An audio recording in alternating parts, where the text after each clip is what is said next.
when we're not seeing the progress, first of all, we have to deal with the expectations, the idea of how much progress should we see, and if we're not seeing the amount of progress that we thought we were going to see, what do we do then? Right, great. Great question. So the answer to that could fill a whole, semester-long university course, and it does.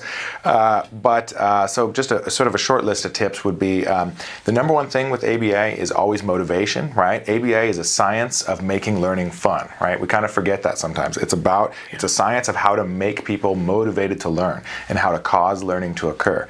And so the number one thing is motivation. If your child is not interested or excited to learn, if they're not having fun and seeming engaged in the process of learning from the therapist, that's your number one red flag. Okay. It is the job of the ABA therapy team to engage your child and motivate your child in a way that is interesting and exciting to the child. Not what the therapist thinks the kid should want to do, but what the kid actually cares about and is actually interested in.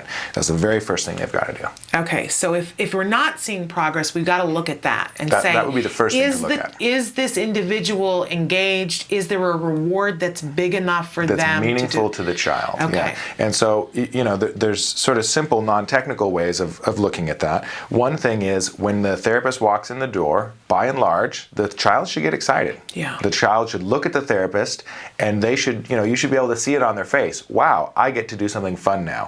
Or I get to do something boring, but at least I get an awesome reward, right? Yeah. But some eagerness to interact with the therapist. If that's completely absent or even really lacking, that's telling you the therapist is not doing the proper job of motivating the child, of building the relationship with the child that's based on positive reinforcement and motivation and fun. That's the number one thing. Now, that being said, that doesn't mean that every single day the child's happy-go-lucky and everything's fine. Obviously not, right? But we're talking about it as an overall pattern here.